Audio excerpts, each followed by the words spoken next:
Hello students, स्वागत है आप सबका हमारे इस यूट्यूब चैनल निराला स्टडी पर।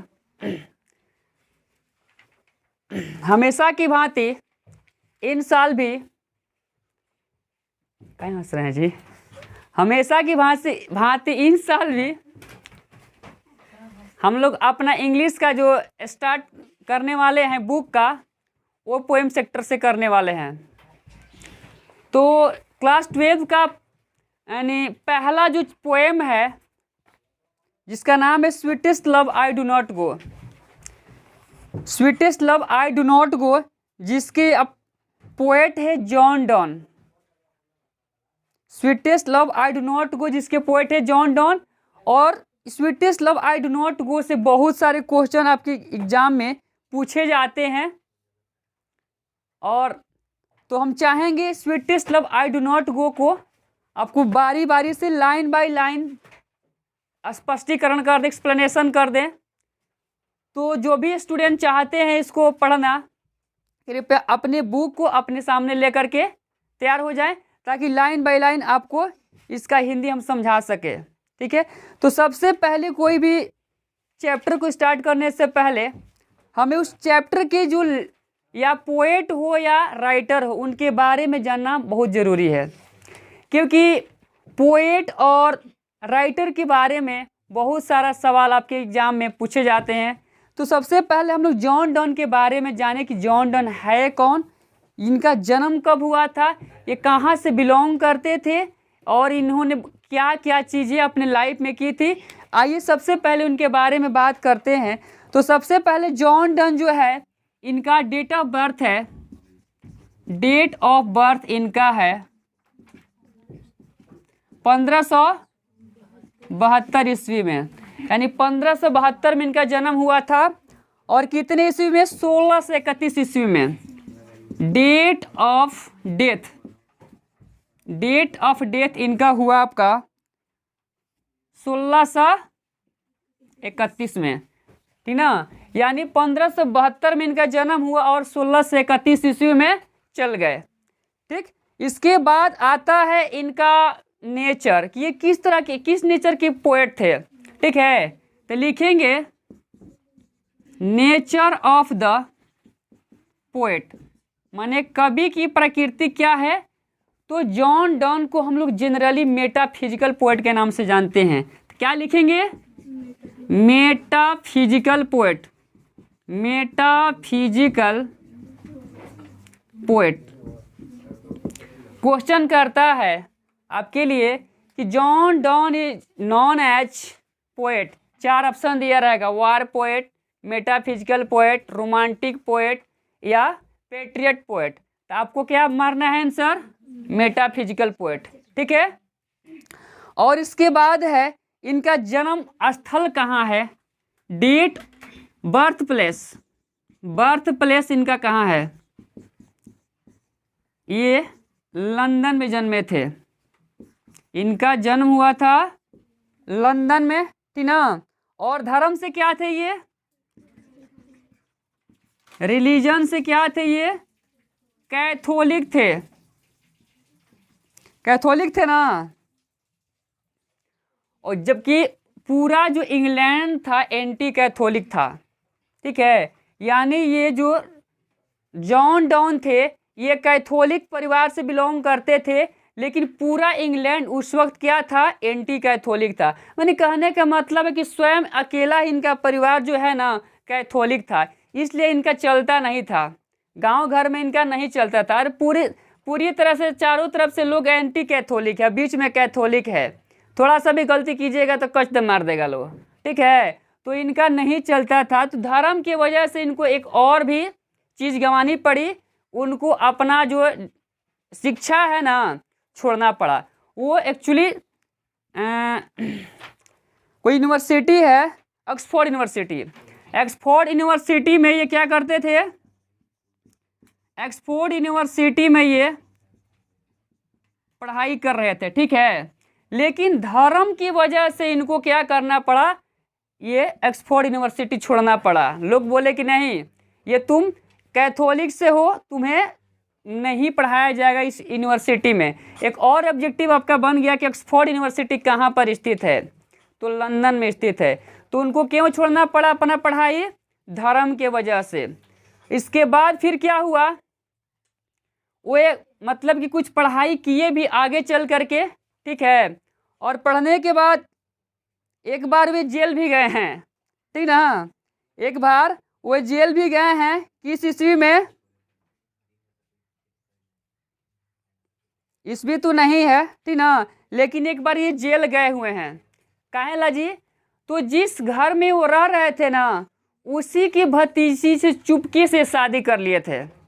जिस घर में रह रहे थे उन्हीं के भतीजी से चुपके से शादी कर लिए थे, जिसके वजह से इनको जेल भी जाना पड़ा था।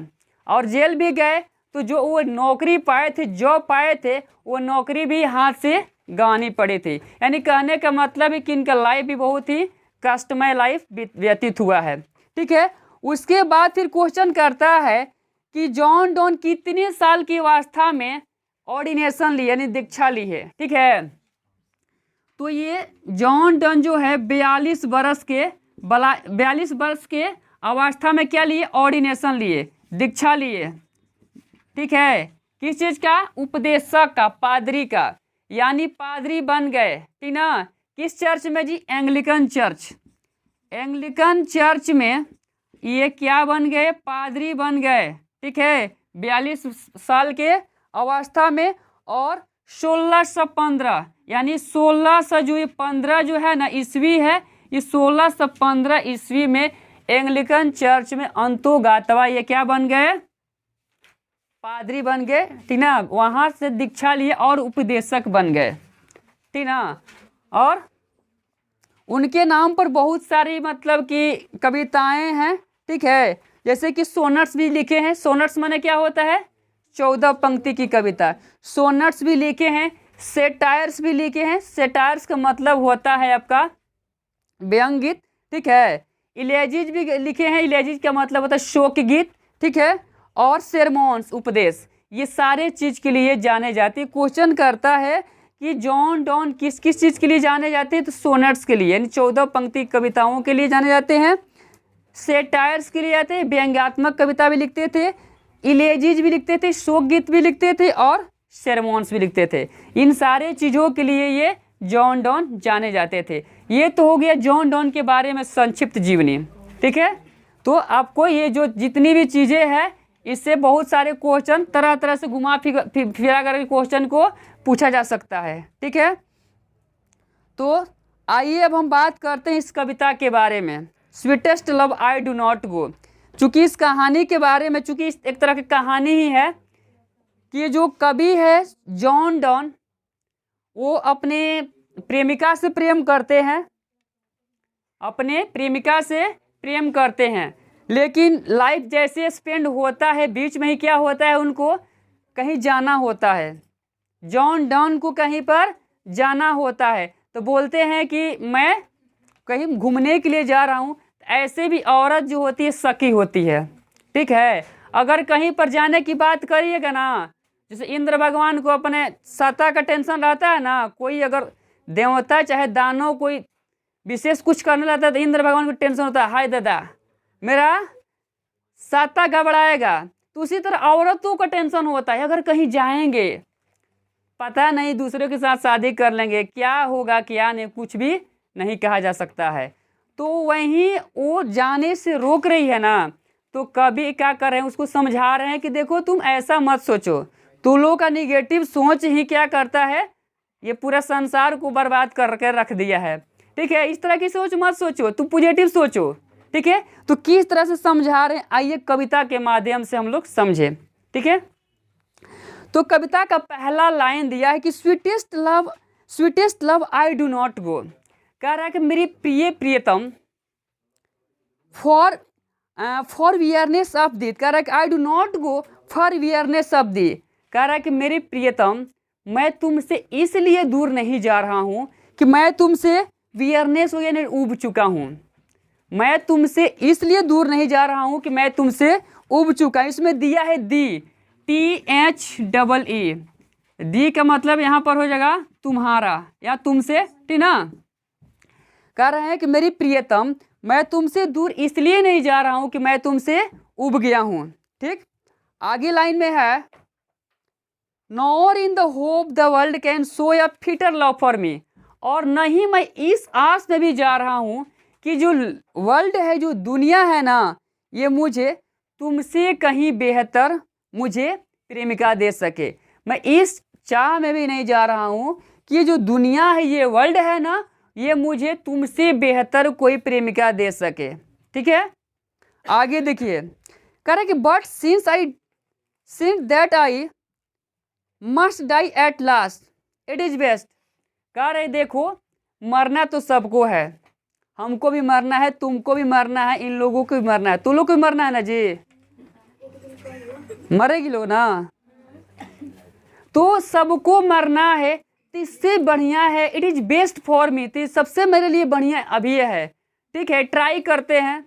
कोई सोचता है ना, कहीं घर से पहली बार निकलता है ना तो डरता है, उसके घर के लोग, कहा फर्स्ट बार जा रहा है, क्या करेगा, भुला ना जाए। तो कभी कह रहे हैं कि हमको ट्राई करने दो, अभी से ही मर जाएंगे तो क्या होगा, सबको तो मरना ही है, लेकिन आज से हम कोशिश कर रहे हैं जाने के लिए, तुम डरो मत। ठीक है, आई कह रहा है to use myself in jest, कह रहा है कि मैं अपने आप में थोड़ा सा क्या करता हूँ, जेस्ट करना चाहता हूँ, जेस्ट माने आनंदित होना चाहता हूँ। मर जाएंगे, संसार में चले जाएंगे, कोई दिक्कत मतलब कोई फायदा नहीं होगा, तो इससे पहले है ना कुछ जिंदगी में क्या कर ले, एंजॉय कर ले। कोई आदमी आता है तो बोलता है ना, एक दिन तो मर ही के बाद, बोलता है ना ऐसा। इससे पहले है कि कुछ एंजॉय कर लो, नहीं तो ऊपर जाएंगे तो भगवान पूछेंगे क्या किए हैं, तो कुछ नहीं, हाँ तो कुछ नहीं मिलेगा। तो इससे पहले है अपने आप में एंजॉय करना। रुका हुआ क्या सर? धन्यवाद। अभी हम फोन ना करते रहे, हमको लगाइए अपना नंबर, ये क्या कह रहा है, चलिए आप स्टार्ट करिए। तो कह रहे हैं कि सभी जीवों को, हर एक प्राणियों को मरना है, और इससे पहले जो है अपने आप को थोड़ा सा आनंदित कर लूं, इसीलिए मैं जा रहा हूं, ना कि मैं जा रहा हूं कि तुमसे दूर होकर के एक अच्छा प्रेमिका ढूंढ लूंगा, मैं अच्छा लाइफ स्पेंड करूंगा, इस चाह से मैं नहीं जा रहा हूं। ठीक है, और इस चाह से भी नहीं जा रहा हूं कि मैं तुमसे उब गया हूं, मैं तुमसे थक गया हूं, मैं नहीं चाहता हूं तुम्हें रखना। ये सब माइंड जो है ना, निगेटिविटी अपने दिमाग से निकाल दो। ठीक है, आगे कह रहे हैं कि yesterday night the sun went hence and yet he is here today। कह रहा है कि देखो, इतना घबरा रही हो ना, आज अब सूरज को देखो तुम, सूरज भी डेली यात्रा पर जाते हैं कि नहीं जी? डेली सूरज आते हैं सुबह में और शाम में यात्रा पर चले जाते हैं। तो सूरज जो ना बोलने वाला प्राणी है, हम लोग तो बोलता प्राणी है, सूरज भगवान क्या है, ना बोलने वाला प्राणी है, ना बोलते हुए जाते हैं आ जाते हैं, जाते हैं और आ जाते हैं। हम लोग के पास क्या है, ज्ञान है, दिमाग है, हम लोग कोई प्रॉब्लम होगा बीच में तो हेलो, हाँ ये प्रॉब्लम आगे जल्दी आ जाइए, सूरज भगवान आएंगे 12 घंटे से पहले। कुछ भी कर लीजिए, आपके घर में शादी हो, चाहे किसी का सनलाइट की काफ़ी आवश्यकता हो, उसका लाइफ मतलब जा रहा हो कि उस सूरज की रोशनी की ज़रूरत है, आ जाएंगे? नहीं आएंगे। तो कह रहे कि पिछली रात सूरज भी यात्रा पर गए थे और आज सूरज है कि नहीं है ना? उसी तरह मैं भी जाऊंगा और जा करके क्या हो जाऊंगा, वापस हो जाऊंगा। ठीक है, आगे कह रहे हैं कि he hath no desire not sense, उनके पास ना तो डिजायर है, डिजायर मैंने क्या होता है, इच्छा, उनके पास तो ना तो इच्छा है ना ही सेंस है, ज्ञान है। उनका इच्छा है जी, किसी के प्रति अपने इच्छा व्यक्त करेंगे, तो उनके पास ना तो इच्छा है ना ही ज्ञान है, nor half so short way, और ना ही उनके पास आने जाने का कोई छोटा रास्ता है। ठीक है, ना तो इच्छा है ना ज्ञान है और ना ही उनको आने जाने का कोई छोटा रास्ता है। हम लोग का छोटा रास्ता है कि नहीं जी?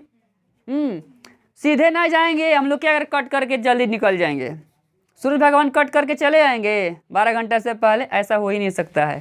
ठीक, कर रहे कि आगे देखिए, but believe that I shall make me sorry, कह रहा कि देन फियर नॉट मी, तब तुम मुझसे क्यों डरती हो, तब तुम मुझसे मत डरो। ठीक है, अरे सूरज भी जाते हैं चले जाते हैं, तब तुम मुझसे मत डरो, but believe that I shall make a speedier journey since I take, कह रहा है कि लेकिन तुम विश्वास करो कि मैं क्या करूँगा, उनसे भी तेज यात्रा करूँगा, सूरज से भी तेज यात्रा करूँगा। काहे करेंगे जी? सूरज के पास कोई उपकरण है आने जाने का?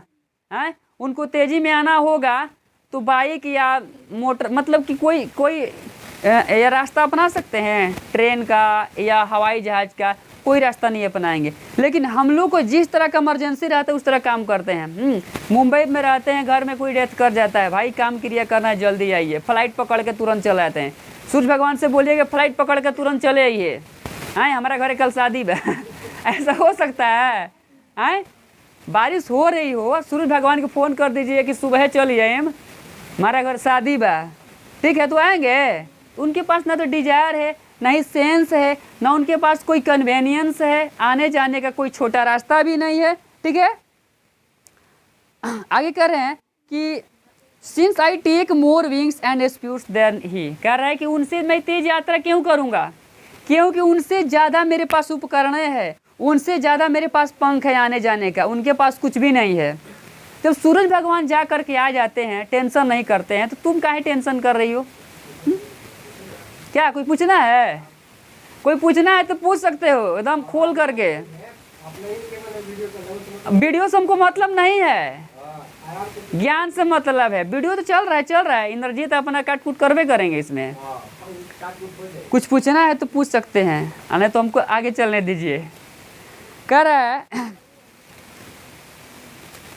ओ how feeble is man's power, कह ओ मनुष्य की शक्ति कितना तुच्छ है, कितना कमज़ोर होता है। मनुष्य की शक्ति कमज़ोर होता है ना जी, क्यों होता है? देखिए आगे दे रहा है, that if good fortune fall can not add another hour, कह रहा है कि मनुष्य की शक्ति इतना कमज़ोर होता है कि एक बार सौभाग्य आपका गिर जाएगा ना तो दोबारा जुड़ने का नाम नहीं लेता। एक बार कोई लड़का है जो इंटर में फेल हो जाए, नंदू सर पढ़ाए, संतोष सर पढ़ाए, विवेक बसंत सर पढ़ाए, विश्राम सर, इतना टीचर पढ़ाए तो फेल कर गए, और बना फार्म भराई वो अगले साल वो टूट जाता है, एग्जाम में छोड़ देता है, यहाँ तक कि सोया रह जाता है टेंशन से, हैं?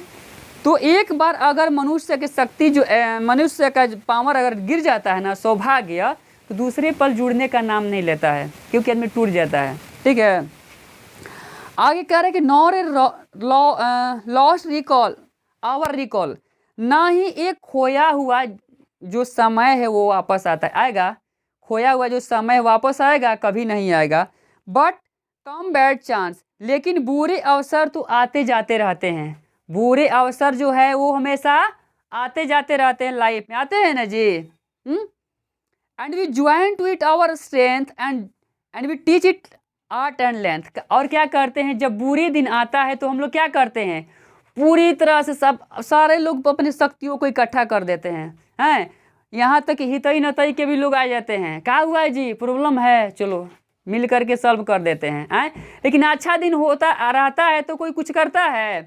यानी बुरे दिन में आदमी क्या होता है, कॉशस हो जाता है, और अच्छे दिन में आदमी क्या हो जाता है, लापरवाह हो जाता है। और कहता है कि अच्छे बुरे दिन को पूरी तरह से लोगों के शक्तियों के द्वारा सॉल्व कर लेते हैं, और इसी को बोलते हैं कि हमने बड़ा महारत हासिल किया है। आपने कोई महारत हासिल नहीं किया है, ठीक है। यानी आप हारते हैं तो रोने लगिए, और जीतते हैं तो चिढ़ाने लगिए, ये महारत वाली चीज़ है। हर एक कंडीशन में आप क्या रहे, डिफरेंट रहिए, ठीक है, कोई टेंशन नहीं रखना चाहिए। वही बात कर रहे हैं कि हम लोग क्या करते हैं, जब बुरे दिन आते हैं तो पूरी शक्तियों को लगा देते हैं और बोलते हैं कि यही हमारी कला, यही हमारा प्रगति है, तो ऐसा नहीं होता है, ठीक। बस 4 लाइन और है, कह रहे कि when thou sight is not wind, कह रहे कि जब तुम रोती हो, बिलाप करती हो ना, तो तुम रोती बिलाप नहीं करती हो, क्या करती हो जी, बट साउस माई सोल अवे, बल्कि तुम मेरी आत्मा को क्या करती हो, दूर लेकर चली जाती हो। आप कहीं पर जाइएगा ना, औरत क्या करती है, पहले ही अपशगुन वाली काम कर देती है। कोई सेना में भर्ती होने के लिए जा रहा है, दुआरिये पर बैठ कर क्या करना, रोने लगती है, जनरली महिलाएं, तो उसका जो हृदय होता है ना, अंदर से अंदर क्या हो जाता है, द्रवित हो जाता है। आपने तो अपना हृदय साफ कर लिया, अपने आंसू दिखा दिखा करके लोगों को दिखला दिया कि हाँ हमको अब बड़ा अफेक्शन है आपसे, हैं, लेकिन उसने तो रोया नहीं। तो समझिए कि उसका जो दर्द है वो कहाँ तक जाए। अगर डंडा मार करके सर फोड़ दिया किसी का ना, अगर ब्लड निकल गया तब तो टेंशन नहीं है, लेकिन डंडा मारने के बाद अगर इसी के अंदर में ब्लड जम जाता है ना, तो कल जाकर क्या करता है, प्रॉब्लम करता है ना जी। तो आपने तो गला साफ कर लिया, आंसू बाहर निकाले, लेकिन उसने रोया नहीं आपके सामने, तो समझिए कि उसका क्या होने वाला है। तो तुम रोती नहीं हो, विलाप नहीं करती हो, बल्कि क्या करती हो, मेरी आत्मा को मुझसे दूर लेकर चली जाती हो। ठीक है, आगे कह रहे हैं कि when thou weeps unkindly kind, कह रहे हैं कि जब तुम निर्दयता पूर्वक रोती हो ना, औरत बड़ी निर्दयता से रोती है, ये नहीं देखती कि सामने वाले को क्या होगा, ऐसा रोएगी लोग ना कि पूरा अगल बगल के लोग गए, अरे क्या हुआ जी, तो ये उसके घर में हुआ कुछ नहीं रहेगा, कुछ नहीं रहेगा, इन्हें रोना स्टार्ट करेगी। भाई तो पहले के ज़माना में औरत के मतलब कि भाई वो यादें थे ना, भाई या मतलब पिता होता तो ऐसे रोते थे जैसे घर में क्या है, मरण हुआ है कोई। ठीक है, तो इसी तरह की इसमें कह रहा है कि जब तू रोती हो ये निर्दयता पूर्वक ना, तो क्या होता है, my life blood doth decay, तो मेरे जीवन के खून में जो एक एक कतरा है, ब्लड का एक एक कतरा हो क्या होता है, क्षय हो जाता है। ठीक है, जब रोती हो निर्दयता पूर्वक तो मेरे जीवन के ब्लड में, जीवन में जितने भी ब्लड के कतरे हैं वो सब क्षय हो जाते हैं। But it can not be, लेकिन ऐसा मैं होने नहीं दूंगा। इट कैन नॉट बी, ये हो नहीं सकता है कि तुम रो रो करके मेरे जीवन के में एक एक ब्लड के कतरे को क्षय करते जाओ। कह रहे कि thou love first me as thou saidst first me, कह रही है कि पहले तो तुम कहती थी कि मैं आपसे बहुत प्रेम करती हूँ। पहले तुम कहा करती थी कि मैं तुमसे बहुत प्रेम करती हूँ, लेकिन कहाँ गया प्रेम, बताओ तो। अगर कोई व्यक्ति किसी से प्रेम करता है तो उसमें डरने की क्या बात है जी। अब प्रेम करते हैं, हम कहीं जा रहे, ऐसा बात नहीं ना है कि हम तुमसे प्रेम कर रहे हैं, हम कहीं चले जाएंगे तो हम तुमको छोड़ करके दूसरे से प्रेम करेंगे, ऐसा नहीं ना है। तो वही समझा रहे हैं कि पहले तुम कहते थे कि मैं आपसे बहुत प्रेम करती हूँ, ठीक ना। If then my life thou waste, तो तुम मेरे जीवन को ऐसे व्यर्थ क्यों कर रही हो। जब प्यार करती हो तो मैं जा रहा हूँ, मैं आऊँगा, जीवन को मेरे व्यर्थ तुम क्यों कर रही हो, समझा रहे हैं, लेकिन समझती नहीं है वो। ठीक है, आगे कह रहे कि thou art the best of me, कह रहा है कि यही मेरे लिए बढ़िया है, मेरे को जाने दो, मुझे घूम करके आने दो। ठीक है, ताकि मैं भी थोड़ा सा एंजॉय करूं, क्योंकि जीवन क्या है, शॉर्ट है, तुरंत निकल जाना है। ठीक है, आगे कह रहे हैं कि not divining heart for thinking my any ill, कह रहा है कि देखो तुम अपने इस सुंदर हृदय को मेरे किसी भी बुराइयों को सोचने में मत लगाओ। तुम अपने पवित्र हृदय को, सुंदर हृदय को मेरे किसी भी बुराइयों के बारे में सोचने मत लगाओ। आदमी क्या करता है जी, जनरली नेगेटिव सोचता है, पॉजिटिव सोचता है। परीक्षा देने जाता है तो कोई सोचता है जी, तू लोग सोचती है का जी कि जाएंगे तो 100 नंबर के लिखाया जाएगा, कहाँ जाने लिखाएगा कि ना लिखाएगा, टेंशन हुआ रहता है। हाँ, तो वही कह रहा है कि तुम इस अपने पवित्र हृदय को मेरे किसी भी बुराइयों को करने में मत लगाओ। ठीक है, डेस्टिनी में टेक दाई पार्ट, कह रहा है कि जो भाग्य है ना वो तुम्हारा पक्ष ले सकता है। डेस्टिनी माने क्या होता है, भाग्य, भाग्य तुम्हारा पक्ष ले सकता। अभी तो हम तुमसे दूर जा रहे हैं ना, डेस्टिनी तुम्हारे पक्ष में नहीं है, लेकिन जिस दिन मैं वापस आऊँगा डेस्टिनी तुम्हारे साथ हो जाएगा। तो डेस्टिनी तुम्हारा पक्ष ले सकता है। And may they Dai fear is fulfil, और तुम क्या हो जाएगी, हर प्रकार की डर से क्या होगा, निजात पालोगी, किसी तरह का कोई डर नहीं रहेगा, मैं वापस आ जाऊंगा। But think that we are burn aside to sleep, बस तुमको यही सोचना है कि हम लोग इस दुनिया में एक दूसरे के लिए ही पैदा हुए हैं, एक दूसरे के लिए ही बने हुए हैं। ठीक है, they who one another keep alive never parted we, कह रहा है कि जो एक दूसरे के लिए बने हुए, एक दूसरे से प्रेम करते हैं, उनको अलग नहीं किया जा सकता, उन्हें अलग नहीं किया जा सकता है। बस दिमाग में तुम यही सोच कर चलो। ठीक है, तो ये सारी चीज़ें समझाते, पता नहीं समझती है कि नहीं समझती है, लेकिन हम लोग समझ गए। हम लोग कविता यहीं पर समाप्त होता है। ठीक है, तो आज के क्लास में इतना ही। अगले वीडियो क्लिप में आप लोग का इसका मीनिंग जो है और इसका क्वेश्चन आंसर यानी डिटेल, पूरी तरह से डिटेल आपको मिलेगा। ठीक है, तो आज के लिए इतना ही। कल हम लोग मिलेंगे, तब तक के लिए जय हिंद।